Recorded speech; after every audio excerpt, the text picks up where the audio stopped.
y que vamos a ver también el viernes, se refiere a la tabla periódica, la que ustedes conocen, que han trabajado desde la escuela secundaria, y vamos a tratar de ver, para algunos ya a lo mejor conocen, pero para otros será la primera vez, cómo se relaciona con la estructura electrónica de los elementos, la tabla periódica, ¿no es cierto? Es decir, es como un resumen de muchísima información la tabla, si uno la sabe usar y entender. La tabla periódica se fue generando, ¿no es cierto?, con el aporte de muchos experimentadores, se fueron sacando las ideas de cómo sería la materia, midiendo, pesando, haciendo reacciones. Entonces se acumuló mucha información. Después de mucho tiempo se empezaron a ver similitudes y familias de compuestos parecidos, pero fue la genialidad de, ahora les voy a decir más breve, ¿no? Mendeleev fue el que tuvo finalmente la idea de una verdadera tabla agrupada con masas atómicas relativas crecientes y encolumnando elementos que tuvieran propiedades químicas similares. Fíjense que para 1869, que el año pasado se cumplieron 150 años de la tabla periódica, que no parecen muchos años, todavía se tenía una idea muy limitada de los elementos químicos. Se los consideraba esferas simplemente con distintas masas. Y la palabra átomo justamente daba esa idea de una esfera indivisible.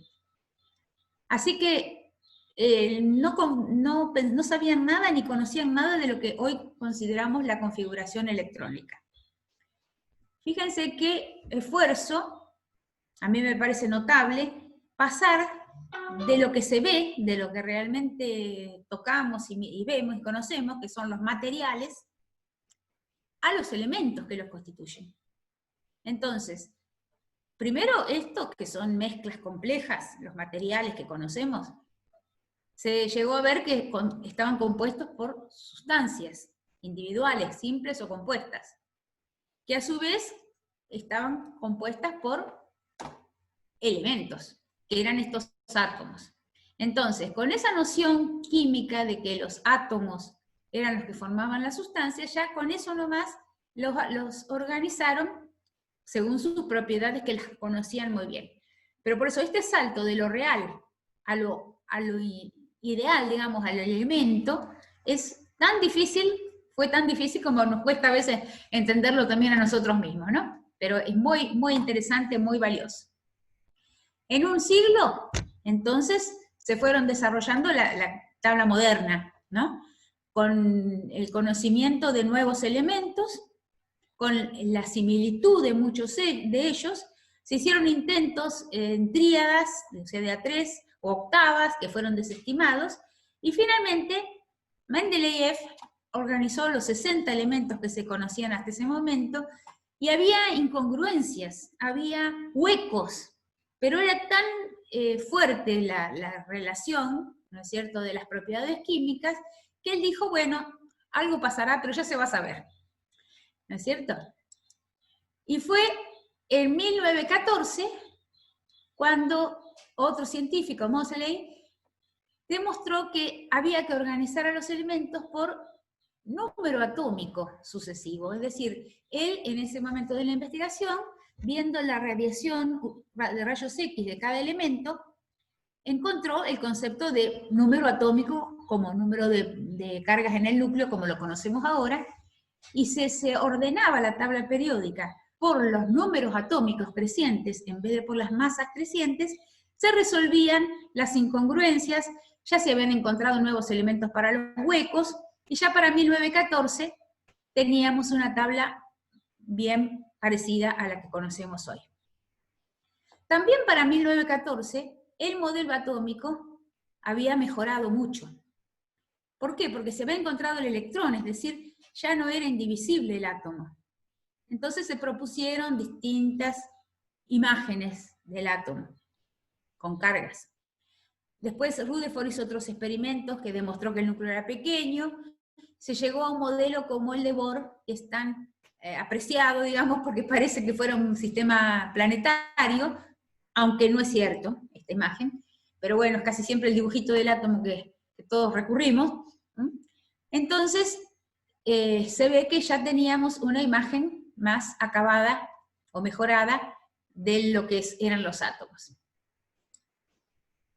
La idea entonces de tener un modelo, para trabajar un modelo atómico, hablamos de los modelos atómicos, es tener una representación de lo que no vemos. Entonces, lo único que podemos es, por sus propiedades, hacernos la idea de cómo puede ser. Por supuesto que como esto es precario, porque uno no lo ve, solamente tenemos las propiedades que hay que probar y hay que justificar en lo que estamos representando.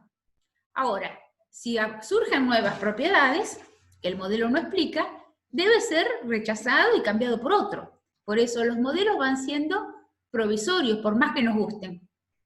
Así que el modelo es algo, digamos, limitado, provisorio. Sin embargo, sirve para pensar. Esta notación, ustedes la conocen en elementos de química, estoy segura que practicaron con ella, la vamos a refrescar, la vamos a recuperar, como en cada lugar alrededor del símbolo hay un numerito que nos da información del elemento. Z es el número atómico, número de protones y electrones, si es el átomo neutro, pero siempre es el número de protones en sí mismo, ¿no? Esa es la identificación, lo que está dentro del núcleo es lo que hace que el elemento sea lo que es. Entonces el Z principalmente es el número de protones, y si hay un átomo neutro será también el de electrones. El número másico es el número de los protones más los electrones, neutrones. Acá ponemos la carga, si la tiene, o si cero si no la tiene.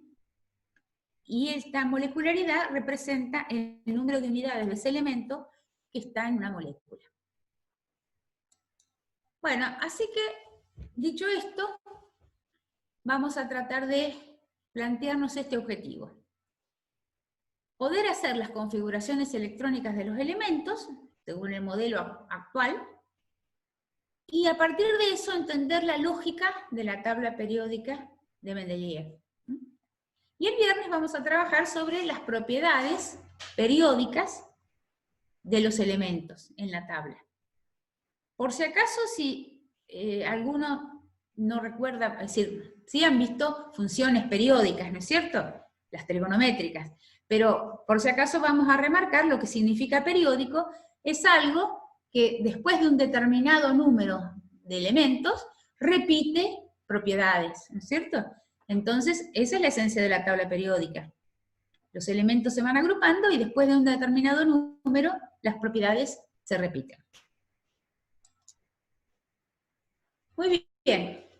Entonces, se sabía que el átomo tenía un núcleo central y pequeño, positivo, que había electrones girando, pero este atractivo sistema solar del átomo de Bohr pronto cayó, digamos, pronto hubo que cambiarlo, no es así el átomo, porque, como lógicamente se puede preguntar, los electrones girando en forma así de órbitas alrededor de un núcleo positivo caerían. La física no podía responder esta pregunta. ¿Cómo los electrones negativos se mantenían estables alrededor de un núcleo positivo? Por lo tanto, por este fenómeno y por otros que habían surgido en el estudio de la luz, por ejemplo, hubo que replantear la física y crear una nueva teoría física de partículas que se llama la mecánica cuántica. La mecánica cuántica no contradice a la mecánica newtoniana, podríamos decir, lo que se sabía de la gravedad y todo, pero no es tan evidente cuando los sistemas son grandes. Ahora, en sistemas pequeños, se nota que la energía es discontinua, es decir, que se mueve a saltos. Por eso la palabrita cuántica viene de cuantos, o sea, de paquetes de energía. todo un cambio que costó también aceptarlo y probarlo, ¿no? Pero bueno, la verdad que es una intuición de los científicos. Lo que sí se mostró y se pudo demostrar que los electrones se mueven como ondas. Es decir, es un movimiento ondulatorio formando una onda con una cierta longitud de onda y una frecuencia, que quiere decir el número de picos por los periodos por segundo. La energía está asociada a esa frecuencia. Para alejarse del núcleo, tiene que aumentar la energía. Y si vuelve a acercarse al núcleo, la libera. Pero lo que es importantísimo y distinto es que no se mueve ni para lejos ni para cerca del núcleo en cualquier cantidad de energía, sino en cantidades exactas, determinadas, que se dice cuantizadas, en bloques de energía. Nosotros tenemos la sensación de que la energía puede ser continua, pero así no se mueve el electrón, se mueve en paquetes de energía. Y los electrones no están en órbitas como si fueran planetas, sino están en regiones permitidas de una forma y energía definida, como lo vamos a ver hoy, que se llaman orbitales. Está también este principio, que ahora se habla a veces del principio de incertidumbre. Lo que significa el principio de incertidumbre es que para ver necesitamos hacer interactuar con la luz, y a ese nivel la luz y el electrón son cosas muy similares, que una se altera con el otro, ¿no es cierto? Entonces no podemos establecer la posición del electrón y su energía al mismo tiempo. Ese es el principio de incertidumbre. Pero bueno, son todos montones de ideas nuevas que revolucionaron la física. Fíjense esta lámina, este dibujito que está también en los libros de Chang y Brown, que es la bibliografía que ustedes deberían tener cerca o consultar. Me gusta mucho pensar en que esta es la onda donde se mueve el electrón, no la circunferencia es como donde está enmarcada, a un cierto radio del núcleo. Con esta longitud de onda, o sea, con el tamaño de esta onda, en esta figura tengo un número exacto de ondas. Pueden entrar, es decir, el electrón gira un número entero de ondas en este radio. En cambio, en esta otra, que se ha achicado un poco la onda, queda como imperfecta, no se completa la onda. Así que esta es una órbita no permitida. Entonces, ¿dónde está el electrón? ¿Dónde es un orbital? Es decir, una zona permitida donde el electrón podría estar. Bueno, alguna región donde le permite moverse al electrón que tiene determinada energía, le permite moverse un número entero, una onda continua, ¿no es cierto? Un número entero de periodos. ¿Cómo resolvería este problema? Si yo tengo otra energía diferente, bueno, o agrando, alejo o acerco, achico o agrando el radio para que las ondas entren en un número exacto. Así que esta no es una onda permitida, un orbital permitido, tendrá que ser en otra posición. Así que se puede pasar de un nivel de energía a otro, pero no en cualquier nivel de energía, ni en cualquier distancia del núcleo, sino en paquetes, digamos, de esta a otra, que también sea permitida. Entonces, eso más o menos dicho en palabras sencillas, es la idea de por qué hay regiones en que puede estar el electrón y otras no. O sea que el orbital permitido es la región desde el núcleo donde la onda, con una determinada energía, circula completa. No en una forma sencilla como ese dibujo, sino en otras formas que están en las tres direcciones del espacio. Entonces, en los orbitales, que son estas regiones, pues podemos distinguir niveles de energía, subniveles y orientaciones en el espacio, donde se cumplen las condiciones de que el electrón pueda circular con onda completa y continua. Esos son los orbitales.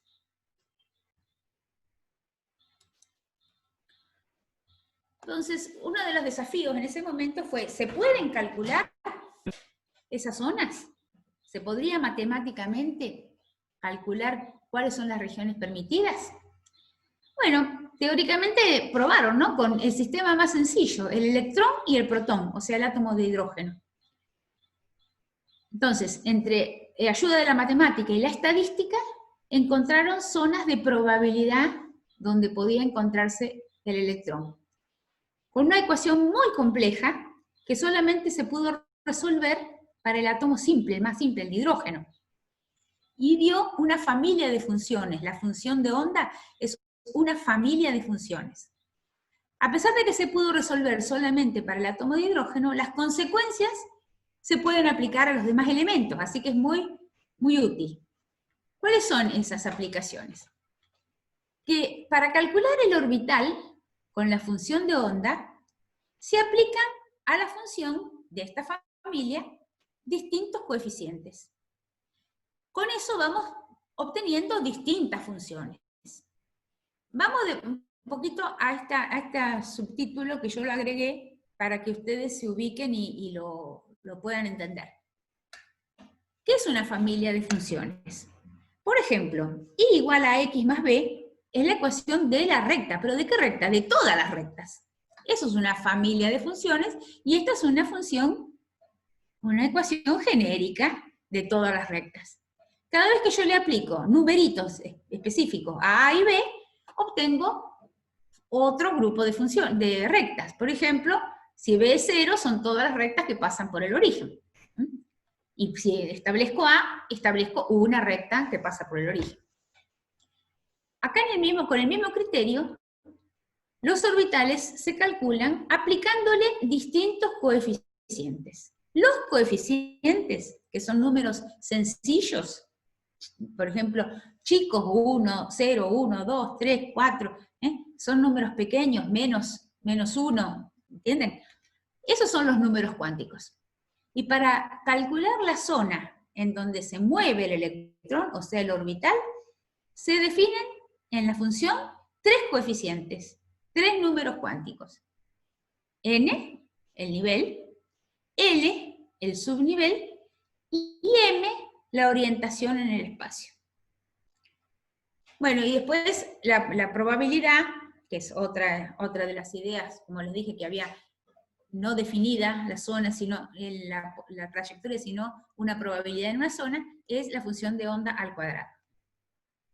Pero importa que entiendan la idea del coeficiente, porque nosotros, sin hacer la función de onda para todos los elementos, usamos estos coeficientes para átomos polielectrónicos. Vamos a ver cómo. Bueno, entonces, órbitas como planetas, no. Lo único que quedó del modelo de Bohr era que esas órbitas que él llamaba, en realidad son niveles energéticos, perdón. Niveles energéticos, pero, no. Ahí. Niveles energéticos que se define el primer número cuántico, el principal. Se llama n y lleva números, ese coeficiente, 1, 2, 3, 4, y eso, sucesivamente todos los números enteros son distintos niveles. Ahora, se vio que también hay subniveles, que vienen dados por otro número cuántico. Ahora vamos a ver que así se nombran en una notación, pero el número cuántico es otro número, que vamos a ver cómo se calcula, para coeficiente. Y además, orientaciones en el espacio con igual energía dentro de cada subnivel. Fíjense, por ejemplo, tenemos nivel 1 de energía, nivel 2, nivel 3. En el nivel 1 hay un solo lugar para el electrón. Una zona que se llama orbital S, una sola orientación, es una esfera. En el nivel 2 tengo posibilidad de 2 subniveles. Vamos a ver por qué. Y se llaman S como el anterior, una esfera, y lóbulos que se llaman orbitales P. Hay un orbital S, 3 orbitales P.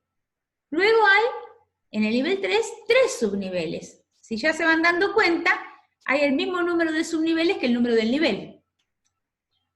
Y varias orientaciones que vienen de el valor del subnivel, cada vez origina más orientaciones. No es raro pensar entonces que a medida que el radio aumenta, el espacio angular es cada vez, ¿no?, alrededor de toda la esfera, es cada vez más grande. Así que tengo capacidad de ubicar y acomodar montones más de electrones. Por eso, como ustedes veían recién, a medida que el nivel aumenta, cada vez tengo más posibilidad de formar orbitales, es decir, acomodar más electrones. Esto fue una mirada previa. Ahora vamos a trabajar con las configuraciones y vamos a practicar, y van a ver que lo pueden sistematizar y pensarlo rápidamente. Pensemos el átomo de hidrógeno. El átomo de hidrógeno ya les dije que para él se realizaron todas las cuentas de los orbitales permitidos posibles. Ahora, en el estado fundamental, el estado más estable, de menor energía, ¿dónde va a estar un electrón que gira alrededor de un protón? Va a querer estar lo más cerca posible, porque cargas de distintos signos se atraen. Entonces, si bien cuando gira en el orbital está estabilizado, se va a tratar de acercar lo más posible, o sea, al nivel 1. El nivel 1 tiene un solo orbital, que es de forma esférica, que se llama de tipo S. Así que nosotros vamos a empezar a escribir una configuración electrónica del estado fundamental de los elementos usando esta notación. Después la vamos a explicar, ¿no es cierto? O sea, para la configuración electrónica del hidrógeno yo tendría que poner que en el nivel 1, en un orbital de tipo S, hay un electrón. 1s1. Con todo se vio que el electrón del hidrógeno, si toma energía, salta a niveles superiores. Pero no a cualquier lado, sino a orbitales permitidos. Y si vuelve, devuelve la misma energía que recibió para saltar.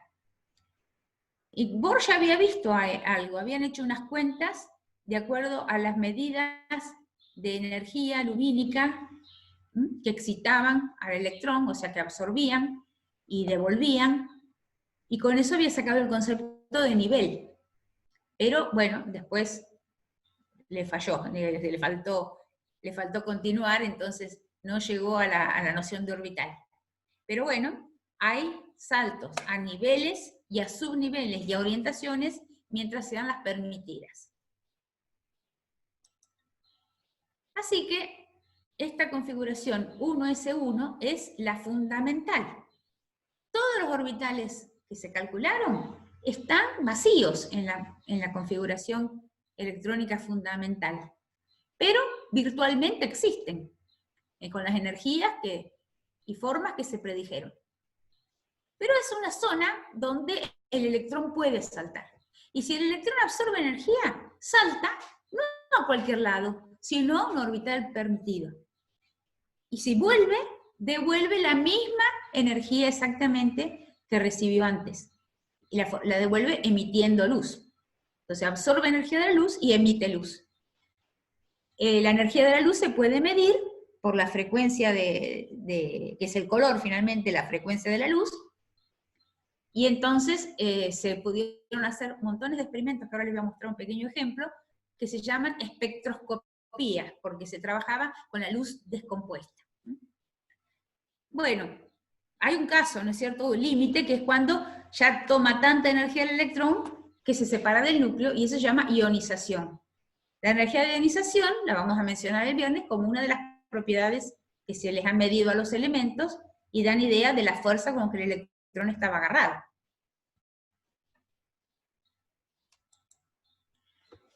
Así que, si el electrón salta a un nivel superior, es como una analogía como a escalones de una escalera. Si salta el electrón, va a caer en alguno de los escalones, que serían los orbitales, las zonas permitidas, pero no a una zona intermedia cualquiera. Entonces, se impuso estas medidas de variación de energía, que hubo que formular la mecánica cuántica, justamente. Es decir, el hecho de saltar a zonas permitidas hace que esos orbitales estén cuantizados, o sea, que tengan una energía definida y no cualquiera. Por ejemplo, imagínense con el dibujo que estábamos, si yo tengo esta onda y toma energía, cae a otra zona con onda completa. En esta sencilla aproximación, ¿no? ¿De quién la absorben? Absorbe la energía de la luz. Así que si uno ve que el electrón, saltó, absorbió energía, faltan, ¿ven? Faltan frecuencias acá. Que cuando emite, que este sería el espectro de emisión, la devuelve. Exactamente. Todos estos fenómenos hay que explicarlos, solamente se pueden explicar con la mecánica cuántica. Les cuento que el espectro electromagnético de la luz no es solamente lo que se ve, no es luz solamente lo que vemos con el ojo. Esta zona es la zona visible, nada más. La luz puede venir desde el rayo más potente que sale del sol, rayos gamma, rayos X, la luz ultravioleta, aunque el ojo no la perciba, la radiación del calor, que es luz infrarroja, también aunque el ojo no la perciba, las microondas, la televisión, la radio en ondas de menor energía. Todos son formas de la luz. Tienen la misma naturaleza ondulatoria que en lo íntimo del átomo se confunden, a veces se intercambian con el electrón, y hay lo que se llama dualidad onda-partícula. El electrón se puede comportar como onda y la luz se puede comportar como partícula. Entonces, la verdad que es bastante extraño, ¿no? Parece, pero bueno, no porque nosotros no lo veamos macroscópicamente, no es que no ocurran. Lo que pasa es que a niveles macroscópicos, las longitudes de onda se hacen demasiado pequeñas y no se detectan. Bueno, para ir construyendo, o para practicar con todas estas datos que hemos tirado de números cuánticos, vamos a hacer este ejercicio, construir la tabla periódica elemento por elemento. ¿Eso qué significa? A partir del hidrógeno, si yo pienso en el siguiente elemento, he agregado un protón al núcleo para pasar a ser otro elemento. Y en el átomo neutro también tengo que agregar un electrón rodeando el núcleo. Así que vamos a ir haciendo la configuración electrónica cada vez que agregamos un nuevo protón al núcleo y un electrón alrededor. Para todos los elementos van a estar en su estado fundamental, es decir, el electrón va a intentar estar lo más cerca posible del núcleo y va a ir ocupando los orbitales que vayan quedando. Entonces, a partir del hidrógeno, si agregamos, para formar el helio, un protón en el núcleo, Z2, y un electrón alrededor, ¿a dónde va a ir ese electrón? Bueno, si puede, al orbital 1s, que era el más cercano al núcleo. Y sí, puede entrar al orbital 1s, que tiene un solo electrón, con tal de que el segundo electrón se acople con un spin opuesto. Esto del spin es un número cuántico propio del electrón, no del orbital, sino del electrón. Porque el electrón es una carga eléctrica girando que genera campos magnéticos. Entonces, puede girar en un sentido o en el sentido contrario. Y cualquiera de los dos ocurre. Con una polaridad diferente, por supuesto, ¿no? Entonces, estas propiedades magnéticas pueden compartirse dentro del mismo orbital si están acopladas, es decir, si están en un sentido y otro en el otro. girando en sentidos contrarios ambos. El número spin tiene dos valores nada más, más un medio y menos un medio.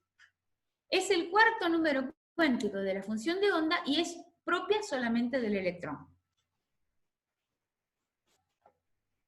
Bueno, entonces, después de haber hecho el helio, si queremos seguir con la construcción, tenemos que poner un protón más en el núcleo y un electrón más alrededor.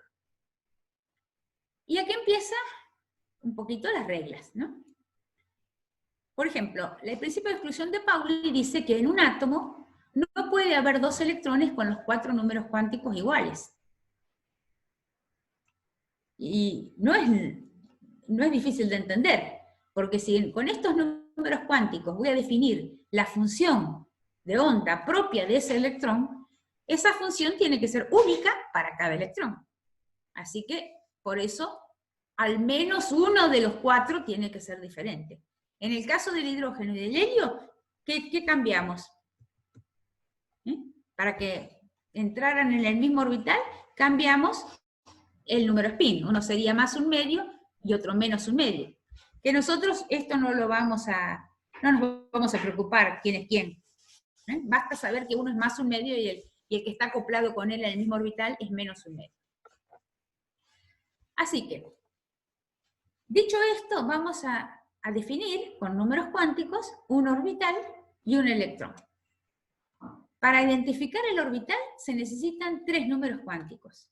El número n principal de nivel, el número n, esta es una L minúscula, de subnivel, y si existen orientaciones, es otro número cuántico, el número m. Estos 3, n y l y m, definen al orbital. Además, un electrón que esté en un orbital se define con 4 números cuánticos. Además de estos 3, el spin más o menos un medio. Pero para cada electrón en un átomo, por lo menos uno de los 4 números tiene que ser diferente. Así que en el litio ya no podemos poner nada más adentro del orbital 1s, porque tendría el mismo nivel, el mismo subnivel, la misma orientación en el espacio que es la esfera, y ya cambiamos las dos posibilidades de spin. Así que, ya que no puede entrar en el nivel 1, y quiere estar lo más cerca posible, tratará de ubicarse en el nivel 2. El nivel 2 puede presentar subniveles. ¿Por qué? Porque el número cuántico L tiene coeficientes distintos, una serie de coeficientes también. Entonces, el L puede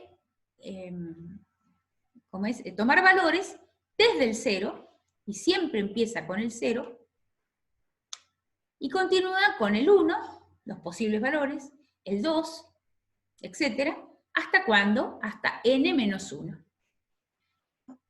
Entonces, para el nivel 2, empiezo con 0, sigo con el 1, y ya está, porque 1 ya es n-1, 2 menos 1. Si estuviera en el nivel 3, empiezo otra vez con 0, sigo con el 1, y llego al 2, que es ese n-1. La cuestión es que el número de posiciones, el número de subniveles, el número de coeficientes, es 2, 1 para el nivel 1, 2 para el nivel 2, 3 para el nivel 3, y así sucesivamente. Recuerden entonces, el número de subniveles coincide con el número de nivel, pero no por una razón real, sino porque empezamos del 0 hasta n-1. Muy bien, ¿qué es un subnivel con número cuántico L0? Es un subnivel de tipo S, con simetría esférica. Y un subnivel con número cuántico 1 es de tipo P. A continuación, después vamos a ver que ya el número cuántico 1, L1, puede dar orientaciones en el espacio. Pero por ahora nos vamos a quedar con el otro esférico, el 2S, que es el de menor energía. Así que para el litio, con 3 protones y 3 electrones, acomodamos los 3 electrones así. 1s2, 2s1. Está la configuración electrónica del litio. Otra cosita que les puedo decir del orbital, de los subniveles, es la razón de la forma que venimos escribiendo. El número cuántico de nivel, que toma los números 1, 2, 3, me da el nivel energético. El subnivel, que está dentro de cada nivel, yo le podría poner el número cuántico directamente, 0, 1, 0, 1, 2. Pero la verdad que sería bastante engorroso, se complicaría inútilmente con tanto número. Por eso se hizo una costumbre, digamos, una notación práctica, usando los números para el nivel y letras históricas de las rayas, de las señales, de la rendija, ¿no es cierto?, de la espectroscopía para el subnivel. Por eso, la letra S, que le asignaba, corresponde al número cuántico L0. La letra P corresponde al número cuántico L1. La D al L2, la F al L3, y luego siguen con el alfabeto, G, H, I, J. O sea que esto que es agudo, principal, difuso, fundamental, estas letras vinieron de la espectroscopía, del experimento, viéndolas como eran su forma. No tiene nada de especial. Pero sirvieron para asignarle un nombre, digamos, a este número, y no mezclar números y letras, perdón, y no mezclar números con números, sino que dejar las letras para el subnivel. Así que cuando ustedes vean subnivel con letra S, corresponde al número cuántico L, igual a 0. P, L igual a 1, D, L igual a 2, F, L igual a 3, y así sucesivamente. Yo les empecé mostrando ya las configuraciones armadas para ir adelantando. Pero acá tenemos entonces un orbital esférico en el nivel 1, lleno, y acá hay otro orbital esférico en el nivel 2, concéntrico al otro, uno concéntrico al otro, con un electrón. Bueno, entonces, como estamos ahora con átomos polielectrónicos, usamos los números cuánticos. La verdad que las ecuaciones son realmente complicadísimas, pero podemos usar esos coeficientes para caracterizar la energía y la posición de un electrón. Con tal de que entonces recordemos que no es posible que dos electrones tengan los 4 números cuánticos iguales. Y acá tenemos la notación espectroscópica, esta que les decía, con S, con P, ahora vamos a seguir escribiendo con esta notación. Acá tienen una notación como si fuera cartesiana, es decir, como pares ordenados, pero son 4, ¿no? Poniendo N, ¿ven cómo dice acá? Con notación N, L, M, S, para caracterizar cada electrón. Y esta de las cajitas, que bueno, esta es más visual, más lerda, pero es para verla una vez, ¿no es cierto? ¿Estamos de acuerdo?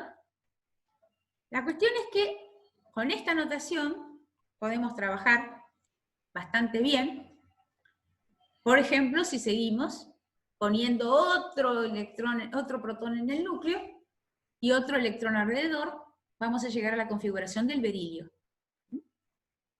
Como habíamos dicho antes, puede aceptar un par de electrones. Si ponemos en el boro un quinto protón y un quinto electrón, ya no podemos estar en el subnivel S. Vamos a pasar al subnivel P.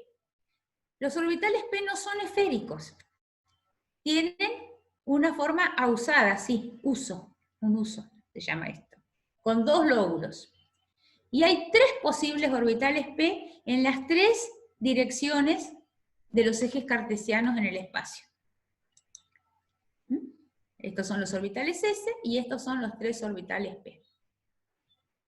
Entonces, generamos en cada nivel subniveles siempre empezando por el orbital S y siguiendo por el P y luego por el D si se da, pero siempre empezamos por una esfera concéntrica a las anteriores, hasta n-1.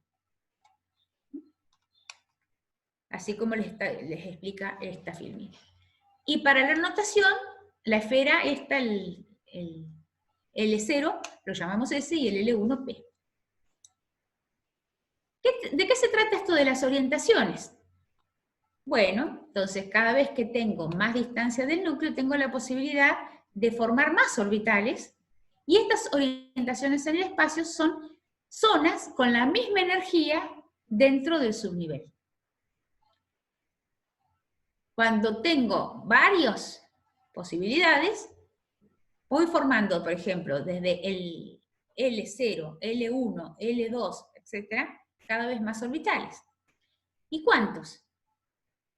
Esta fórmula me está diciendo que se pueden formar 2L más 1 orientaciones en cada subnivel, para cada número cuántico. Si el L es 0, va a quedar una orientación. Si L es 1, 2 por 1 más 1 me dan 3 orientaciones. Si L es 2, 5 orientaciones. Si L es 3, 7 orientaciones. Así que voy formando cada vez más zonas permitidas. No sé si me falta decirles algo. A ver. Sí. A ver. Bueno, ya vamos a volver a este. Pero... sí, esto no es más que el número magnético toma los valores negativos y positivos de L más el 0. Por eso, justamente la cuentita 2L más 1. Bueno, a otra regla. Tengo acá el carbono. El carbono tiene 6 protones, 6 electrones. Y tengo que acomodar 6 electrones, uno más. ¿Dónde lo pongo? ¿Lleno el orbital P que empecé a llenar? ¿En la dirección X, por ejemplo? ¿O pongo un electrón en cada una de las direcciones? En principio, no sé. Pero está la regla de este investigador Hund, que dice que antes de que entren 2 electrones apareados en un orbital de un subnivel, todos los orbitales de ese subnivel tienen que estar semillenos. Fíjense que hasta ahora no me había importado, porque hasta ahora estaba manejándome con orbitales únicos, ¿no es cierto? O sea, un subnivel en cada orbital, en cada nivel. Pero en este caso que tengo 3, en este L igual a 1, que tengo 3 posibles orbitales, los electrones se acomodan con la regla de Hund. Uno en cada dirección, en cada lóbulo orbital, y recién ahí se puede duplicar algún orbital. ¿Esto por qué es? Simplemente por una razón energética. Recuerden cómo era moverse en una calecita, ¿no es cierto? Y la calecita andaba bien si se repartían los pesos, y mal, lo mismo que un centrífugo, ¿no? Mal si se juntaba todo de un solo lado. Con más razón en volúmenes tan pequeños como un átomo y con tantas energías girando, ¿no? Por eso es mucho más energéticamente favorable y es lo que ocurre, la distribución en todos los orbitales del subnivel. Ustedes con estas mismas configuraciones pueden ir haciendo la del flúor y la del neón. Esto ya lo charlamos. Fíjense que acá es también otra forma de ir racionalizándolo. Siempre empezamos por L0, luego 1, 2, en todos los niveles. Bueno, vamos al tercer periodo. Este lo pueden hacer prácticamente solos, porque en el tercer periodo tengo 3S, siempre la esfera, después 3P, con la regla de Hund. Me voy a apurar un poquito para llegar a la regla de las diagonales, que es el próximo periodo, ¿no? Pero podrían practicar a ustedes, como toda la configuración interior, ¿no es cierto?, se mantiene, porque es la idea de agregar un protón y agregar un electrón. Una vez que ya llegué a un gas noble, por ejemplo, que es el de capa completa, donde está completa los niveles anteriores, 2S2, 2P6, esa es la configuración electrónica del neón. Así que Y sobre todo para los polielectrónicos de muchos electrones se puede poner la configuración del gas noble y lo que sigue. Es otra forma de notación. Bueno, entonces ven cómo voy completando el tercer periodo. Ustedes pueden hacerlo hasta llegar al argón. ¿Qué pasa en el cuarto periodo? O sea, en el nivel 3 tenía 3 subniveles. Tenía 3S, 3P y 3D. Así que yo digo, bueno, tengo que meter un electrón más, lo meto en el 3D. Bueno, esto no ocurre. No ocurre también por motivos energéticos. Debería entrar en el 3D, pero no. Primero entra en el 4S y luego, recién de que se complete el 4S en el calcio, recién va a comenzar a llenarse el orbital D.